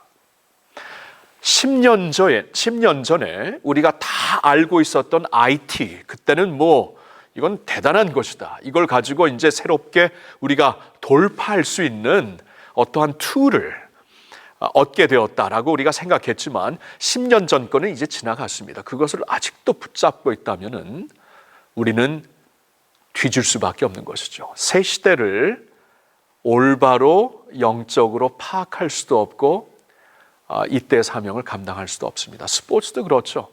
여러분, 그 스포츠의 전략, 저도 스포츠 팬인데 10년 전, 20년 전에 예를 들어서 이제 농구 전략을 보면은 이제 20년 전만 하면은 빅맨, 이 센터들, 키 큰 사람들, 등치 큰 사람들이 이 빅맨 중심으로 다 움직였던 스포츠 농구가 요사이는 이제 스몰 볼이 됐죠. 멀리서 쏘고 빨리 쏘고, 이 시대에 적응하지 못하면은 요사이 살아남을 수 있는 프로 스포츠도 없습니다. 세상의 모든 것이 그런데 우리의 영적인 사역은 안 그럴까요? 물론 변화되지 않는 것은 있습니다. 영원히 변화되지 않는 진리, 그래서 하나님의 말씀은 어제나 오늘이나 영원토록 변함없는 하나님의 진리가 되는 것이죠. 그렇죠? 하나님의 나라에 대한 어떠한 원칙도 변함이 없는 것이죠. 하나님의 나라는 우리 시대, 우리 나라를, 세상 나라를 뛰어넘은 초월한 하나님의 나라이기 때문에 그렇습니다. 그러나 하나님의 나라라는 큰 그 그림 안에, 또 하나님의 진리라는 큰 그림 안에서 지금 계속 바뀌어지고 있는 우리 그 문화, 시대, 역사, 시대, 인류, 시대, 항상 바뀌게 되어 있습니다. 그래서 예수님이 그 시대마다 필요한 새 포도주를 부어줄 테니까 새 부대가 되어라 라고 말씀을 하시는 것이죠. 여러분, 사도행전을 보면은요, 하나님께서 이제 새 시대를, 성령의 새 시대를 여시잖아요. 새 시대를 열어서 새로운 능력도, 새로운 어떠한 사명도 받았지만 교회가 아직까지도 옛날 패러다임을 버리지 못한 것이 있었습니다. 그것은 유대의 전통과 유대의 어떠한 그 원칙을 가지고 기독교인이 되는 것. 그래서 할례를 꼭 받아야만 되었고, 율법에 있는 전통을 다 지키면서 유대인들이 먼저 되어서 크리스천이 되는 것이 사실 초대교회가 이해했던 패러다임이었죠. 그래서 사도행전 15장에서 그 모든 것을 바꾸시잖아요.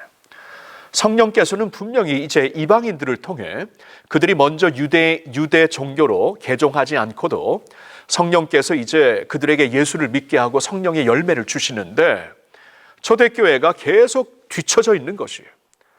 그래서 나중에는 이제 바나바와 바울의 리포트를 들으면서 또한 그 사도 베드로의 그가 이제 경험했던 성령님의 인도하심을 들으면서 그들이 이제 마음을 바꾸게 되죠. 패러다임을 버리게 되죠.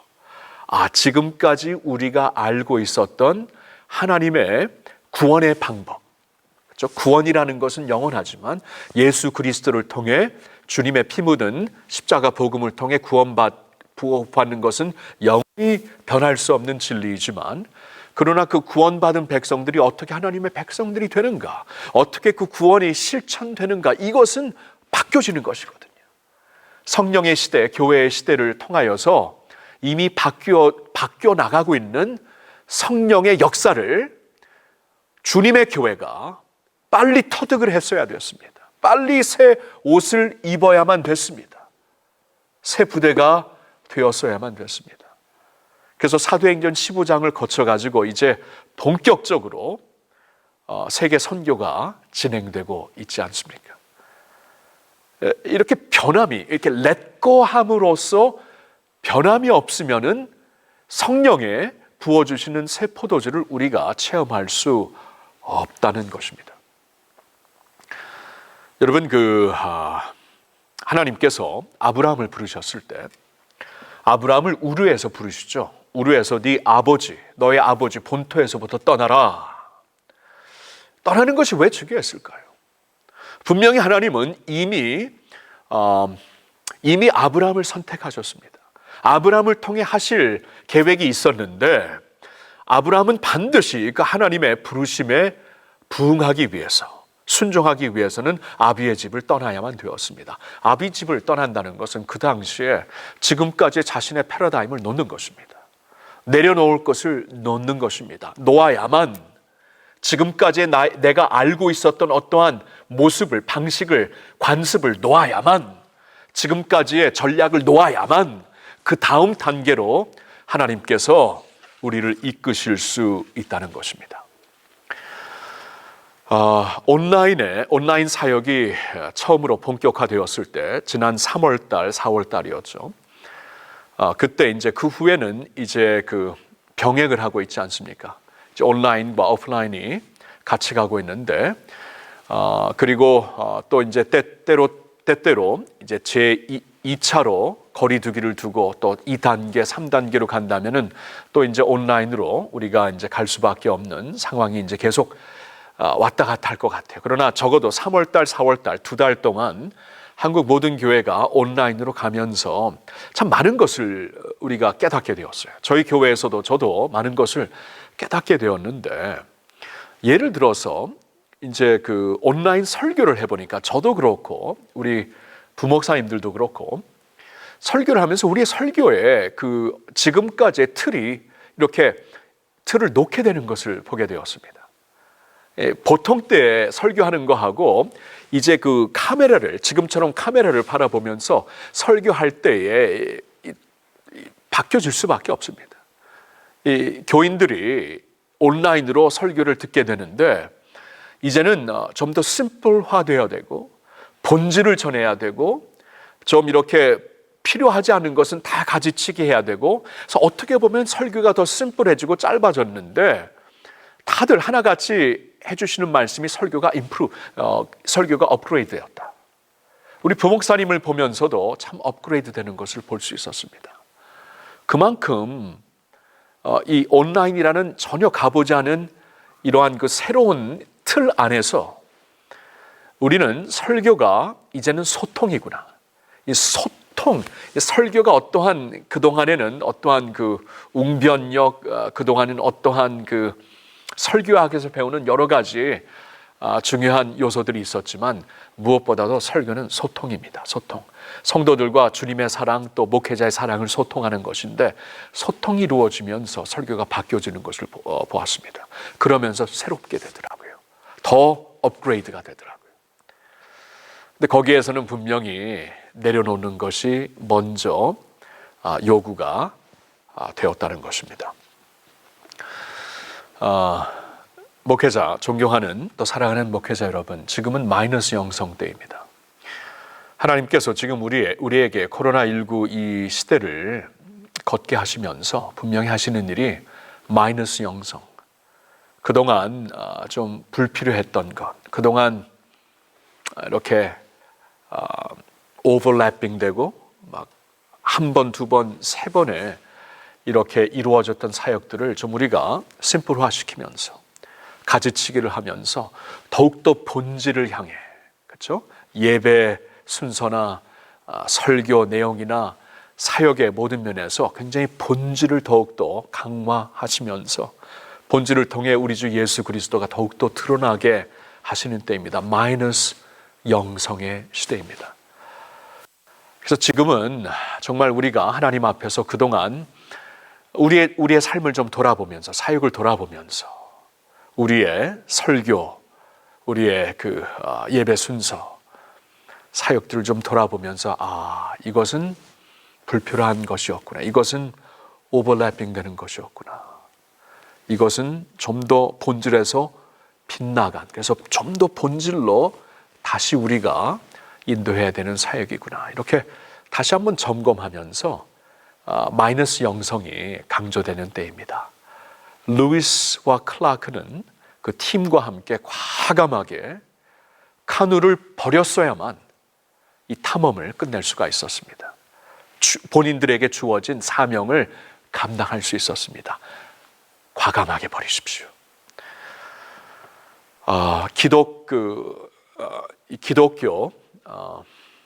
에듀케이터, 그러니까 이제 교육학에 이제 굉장히 알려진 제5차원의 교육 시스템으로 알려진 원동현 박사님이 언젠가 그런 말씀을 하는데 굉장히 마음속에 남더라고요. 용기가 무엇인가? 용기라는 것은 가장 중요한 것을 붙잡기 위해 두 번째로 중요한 것을 과감하게 놓는 것이다. 굉장히 교육가로서 굉장히 마음에 남는 말씀을 남겨주셨어요. 가장 중요한 것을 붙잡기 위해 그 다음으로 중요한 것을 과감하게 놓을 수 있어야 돼. 그게 용기다. 근데 그 용기가 있으면은 가장 중요한 것을 붙잡을 수 있다는 것입니다. 가장 중요한 것 무엇입니까? 하나님 안에서 사역 면에서도 좀 돌아보시고, 가정 면에서도 좀 돌아보시고, 관계 면에서도 돌아보시고, 또 여러분의 건강 면에서도 돌아보세요. 건강을 잃으면 다 잃는 게 아닙니까? 그러면서 좀 놓을 수 있는, 내려놓을 것을 과감하게 내려놓을 수 있는 그러한 좀 언택트 시대에 우리의 목회 리더십이 우리에게 보였으면 합니다. 두 번째 포인트는 어답트하는 것입니다. 새롭게 적응해 나가는 것입니다. 루이스 앤 클라크의 경우에는 그들이 과감하게 카누를 놓았죠. 지금까지 생명처럼 알고 있었던 지도를 놓았습니다. 이 지도는 쓸모가 없어요. 그러니까 지도를 내려놓았습니다. 과감하게 내려놓았기 때문에 이제는 새롭게 붙잡아야 되는데, 새롭게 붙잡는 것이 과연 어디 있는 것입니까? 여러분, 중요한 것이 가보지 않은 시대를 가고 있을 때, 그러니까 지도 밖에서 여정을 할 때 중요한 것은 전문가가 없다는 것입니다. 지도 밖에서 가야 돼요. 지도를 만든 전문가가 있지만 또 지도를 잘 우리가 지도를 공부하고 지도에 대해서 익숙한 그런 지식을 갖고 있는 것은 전문가라고 하지만 그 지도를 버려야만 됩니다. 지도 밖에서 가려면 전문가가 없습니다. 전문가가 없을 때는 중요한 것은 이제 우리가 겸손해져야 됩니다. 겸손해지면서 모두에게, 서로에게 배워 나가야 합니다. 배울 수 있어야 합니다. 이 코로나 시대를 지나면서 이제 우리가 이제 오프라인으로 다시 돌아왔지만, 많은 경우에 저희 교회에서도 이 온라인과 오프라인을 같이 병행했을 때 다시 돌아온 성도들은 반이에요. 반. 50%는 여러 가지 이유로 온라인으로 계속 예배를 드리고 있습니다. 자, 이러한 시대가 이제 금년에는 계속 갈 것이고, 내년도 그렇게 될 수가 있는데요. 이럴 때에 이제 예를 들어서 어떻게 우리가 성찬식을 할 것인가? 성찬식은 주님께서 하라 그러셨거든요. 할 때마다 이것을 통하여 나를 기념하라. 하라고 우리에게 주신 예식인데, 거룩한 예식인데, 우리가 지금 모든 성도들과 할 수 없는 그러한 상황이 되지 않았습니까? 그러면 어떻게 할 것인가? 사실 몰랐어요. 모든 성도들과 어떻게 할 것인가? 여러분, 제가 지금 87년도부터 전도사 생활을 했기 때문에 지난 33년 동안 성찬식을 인도한 것만 저도 수백 번 했습니다. 그럼 성찬식은 어떻게 보면은 전문가예요. 전문가인데도 불구하고 모르겠더라고요. 어떻게 해야 될지. 그래서 모든 우리 교육자들과 또한 역사책을 보면서 모두에게서 아이디어를 얻었으면 어떻게 하면 좋을까? 그러면 성찬식은 이제 이 떡과 포도주, 떡과 이 잔을 준비하면서 예수 그리스도의 우리 주님의 살과 피를 기념하는 것이 본질이고, 이 성찬식이 어떻게 진행되는 것은 사실 본질 밑에 있는 것이기 때문에 그러면 온라인으로 성찬식을 해보자 했는데요. 와, 굉장한 은혜가 있었습니다. 왜냐하면 이제 온라인으로 성찬식을 하려니까 이 성찬식을 위한 예배를 따로 드렸어요. 한 20분 짤막하게. 보통 때는 모두가 모인 자리에서 예배 중에 한 순서로 성찬식을 우리가 넣었지만, 이때는 우리가 이제 성찬 예식을 위한 예배를 따로 아주 성실하게 준비하고, 그리고 이 성찬식에 대한 말씀과 함께 찬양을 깊이 묵상하면서 이제 온라인으로 또 성도들에게 미리 이제 교회에 이제 전주 한 2주 전부터 이렇게 준비하라고 말씀을 드리니까 온 가정이 적극적으로 준비한 거예요. 그러니까 전에는 성찬식은 교회에 가면은 우리가 이제 받아서 하는 거, 소극적으로 받아서 하는 거로 알고 있었기에 다음 주에 성찬식이 있습니다 하면 그냥 보통 마음만 준비하고 왔는데, 이때만큼은 성도들이 각 집에서 기도하면서 또 떡을 나름대로 정성스럽게 준비하고 또 잔도 정성스럽게 준비하고, 이렇게 성찬 예식의 그 임하는 자리부터 완전히 달랐습니다. 질이 달랐어요. 그러면서 예배를 통하여서 성찬식에 대한 그 깊은 의미와 이 모든 찬송에서부터 모든 기도까지 이 한 성찬 예식에 초점을 두는 예배가 되니까 와, 이건 진짜 질이 다른 예배였습니다. 그리고 더 중요한 것은 전에 이 팬데믹이 터지기 전에도 병상에 오래 누워있는 성도들, 그들은 뭐 10년 동안, 어떤 경우에는 20년 동안 성찬식을 한 번도 동참해 본 적이 없었거든요. 근데 이번 기회에 우리 그 소그룹 리더들이, 우리 교회에서는 사랑방이라고 하는데 방장님들이 미리 준비하고 이 소그룹 리더들이나 가족들이 미리 준비해서 같이 병상에 계신 부모님들과 또 노인이 되신 선배님들과 함께 이 성찬을 참석하면서 그렇게 울음바다가 됐대요. 참, 그래서 한 번도 해보지 못했지만 도리어 전문성이 없으니까 새로운 은혜의 어떠한 그 패러다임이 펼쳐지더라고요. 중요한 게 내려놓으니까 새롭게 적응해 나갈 수 있는 기회가 주어지고 능력이 주어지는 거예요. 근데 그게 굉장히 중요하다는 것입니다. 전문가가 없습니다. 그동안에는 아무래도 담임 목사가 전문성을 가지고 교회에 또한 그 사역에 이렇게 탑다운 어프로치로 많이 이렇게 지시를 했죠. 근데 지금만큼은 전문가가 없습니다. 겸손해져야 됩니다. 서로에게 듣고 배워야 합니다. 그래서 이때 참 중요한 것은 팀워크를 이루는 것입니다. 우리 목회자들 또 평신도 지도자들과 같이 팀을 이루고 겸손한 자리에서 서로 듣고 서로 존중해주고 서로 이제 머리와 마음과 기도를 이제 합하면서 새로운 그 방안을 우리가 생각해 나아갈 때에 하나님께서 놀라운 일을 하실 거예요. 적응해 나가는 것입니다. 적응해 나갈 때 중요한 것은 전문가가 없습니다. 탑다운은 없습니다. 이제는 같이 듣고 팀을 이루고 서로 배우면서 하나님이 하시는 새로운 일에 우리 자신을 드리는 것 굉장히 중요합니다. 세 번째로는 그 keep going, 끝까지 가십시오입니다. 끝까지 가십시오.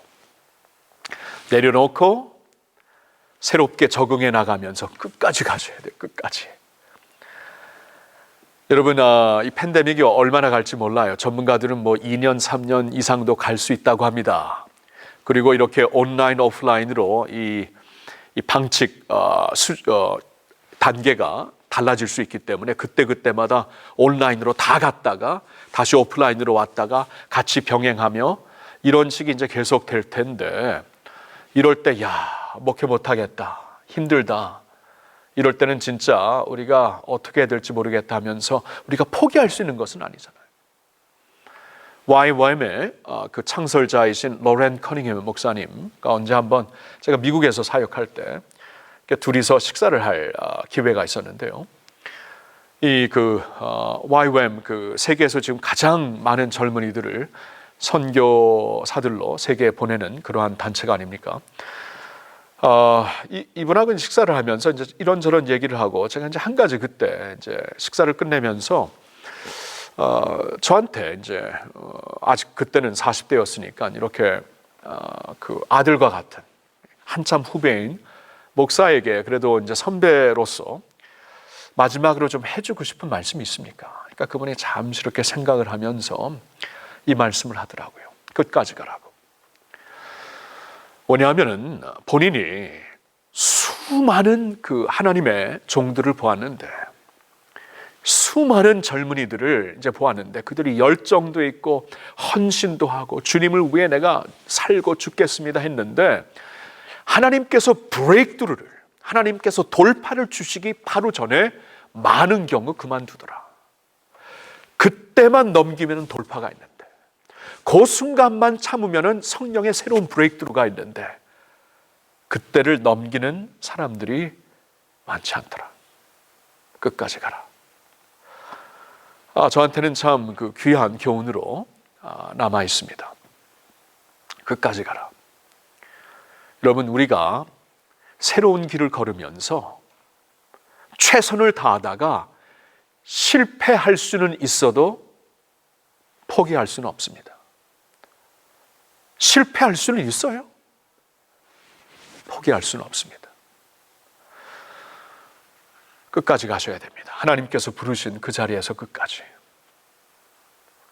이 사역을 지금 하다가 넘어질지언정, 부서질지언정, 주저앉을 수밖에 없는 상황이 될 수도 있지만 실패할 수 있는 옵션은 우리에게 있지만 그만둘 수 있는 옵션은 없습니다. 하나님의 말씀을 한번 보십시오. 디모데후서 4장 7절과 8절에 6절과 7절에 이런 말씀이 있습니다.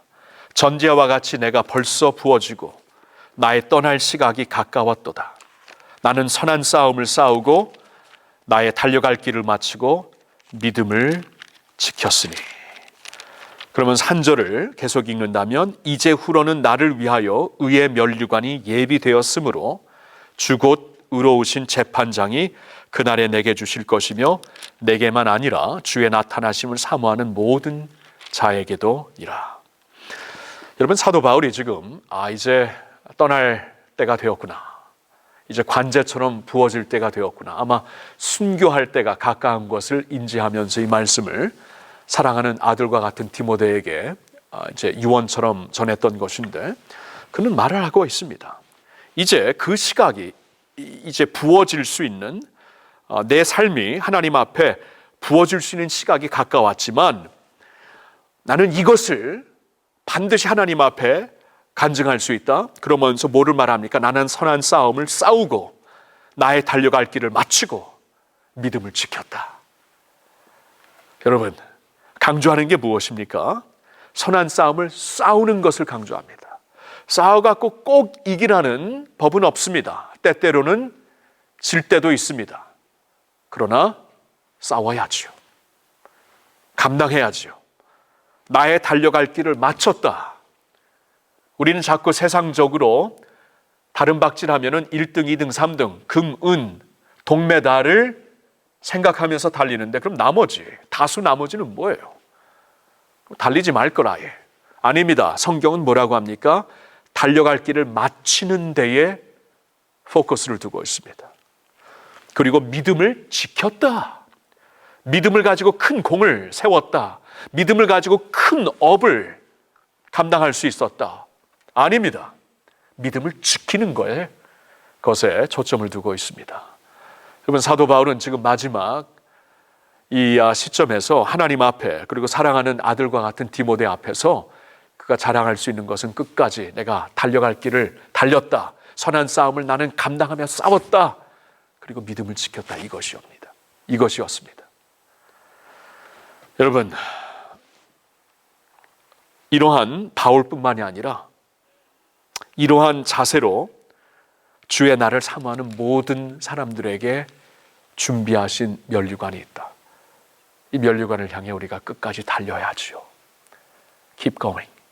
루이스 앤 클락은 원래 계획했던 것보다 훨씬 더 오랜 기간, 왜냐하면 훨씬 더 이 토지가 컸기 때문에 2년을 넘게, 그리고 특별히 그러한 그 프론티어에서 겨울을 지냈다는 것은 이건 진짜 인디언들의 도움이 없었으면 감당할 수 없었던 것이었거든요. 근데 도움을 받아가지고 어렵게, 진짜 어렵게 견뎌내면서, 그것도 2번이나 겨울을 견뎌내면서 끝까지 갔다 왔기 때문에 미국의 역사가 변한 것입니다. 여러분, 하나님의 나라 역사는 끝까지 견디는 자들을 통해 하나님께서 하시는 것입니다. 이 책을 보면은요, 루이스 앤 클락이 이렇게 쭉 이 2년이라는 긴 세월을 지내면서 정말 예상치 않았던 한 사람을 만나게 됩니다.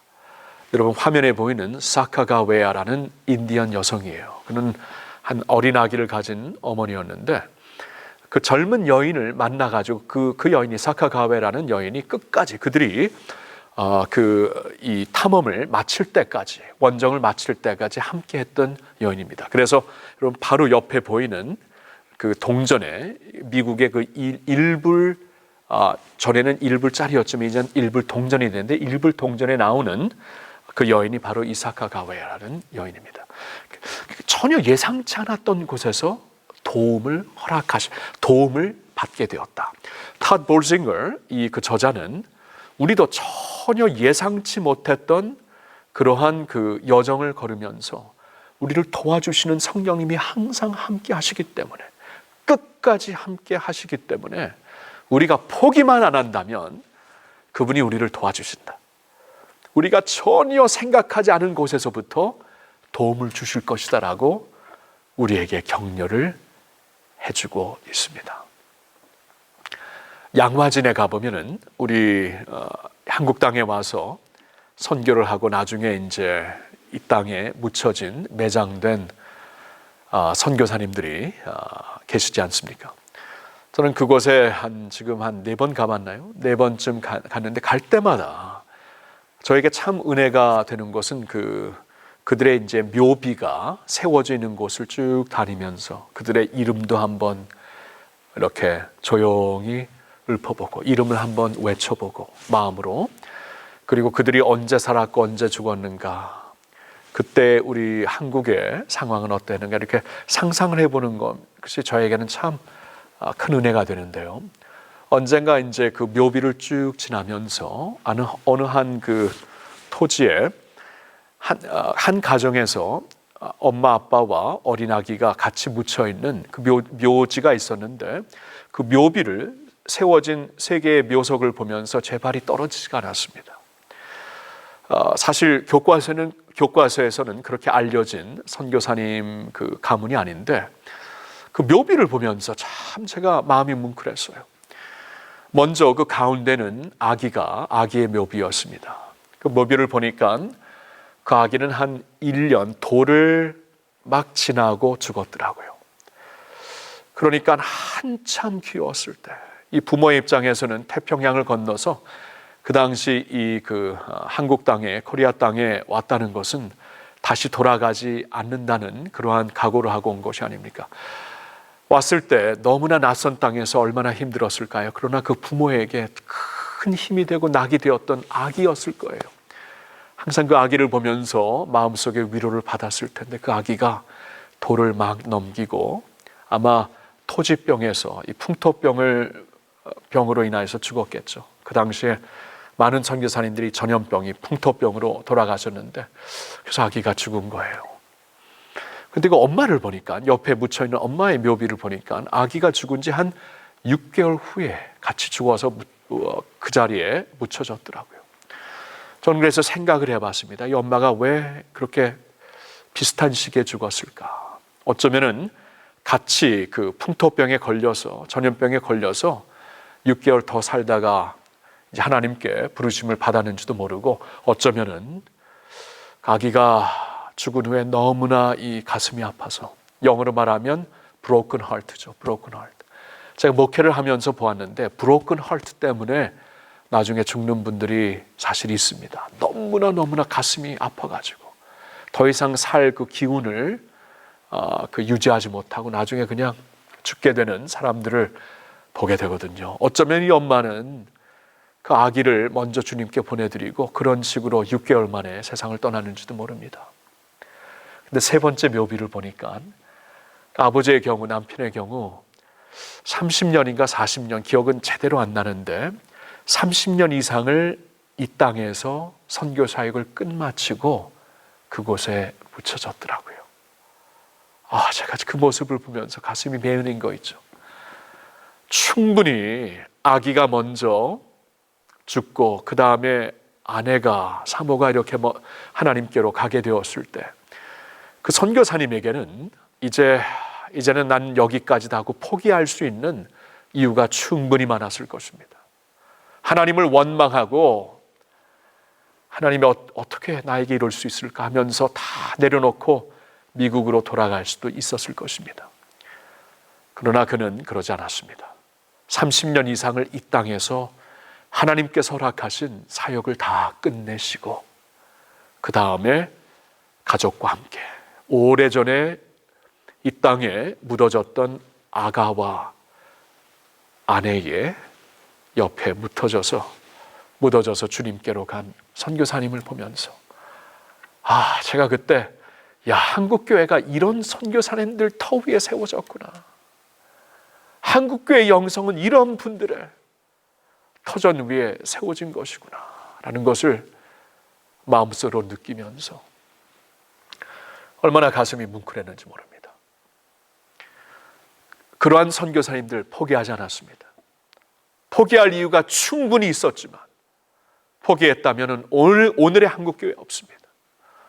오늘의 할렐루야 교회 없고 여러분들의 교회도 없습니다. 그러나 이분들이 끝까지 갔기 때문에 오늘 우리가 있는 게 아닙니까? 사랑하는 목회자 여러분, 사랑하는 사모님 여러분, 우리에게 주어진 사명은 끝까지 감당하라고 하나님께서 주신 사명입니다. 끝냅시다. 끝까지 갑시다. 어떤 폭풍이 불지라도 그 가운데 성령님이 함께 하십니다. 끝까지 가면은 하나님이 도우십니다. 새 일을 하실 것입니다. 우리가 전혀 예상하지 못한 곳에서 새로운 도움을 주실 것입니다. 끝까지 가는 주님의 종들 되시기를 축원합니다. 힘내십시오. 우리 내려놓을 것을 내려놓읍시다. 과감하게 내려놓아서 가장 중요한 것을 붙잡읍시다. 그리고 겸손한 마음으로, 겸손한 자세로 새롭게 역사하시는 하나님의 손길을 서로를 통해 배워나갑시다. 그리고 끝까지 갑시다. 믿음을 지킵시다. 달려갈 길을 끝까지 달립시다. 선한 싸움을 싸웁시다. 아멘. 네, 귀한 강의에 감사드립니다. 생명의 특징은 아무리 열악한 환경 속에서도 성장하고 열매 맺고 번식한다는 것입니다.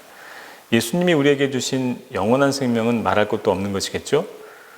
그 생명으로 언택트라는 새로운 패러다임 속에서도 keep going, 끝까지 가는 저와 여러분이 되시길 소망합니다. 다음 주에 다시 뵙도록 하겠습니다. 감사합니다.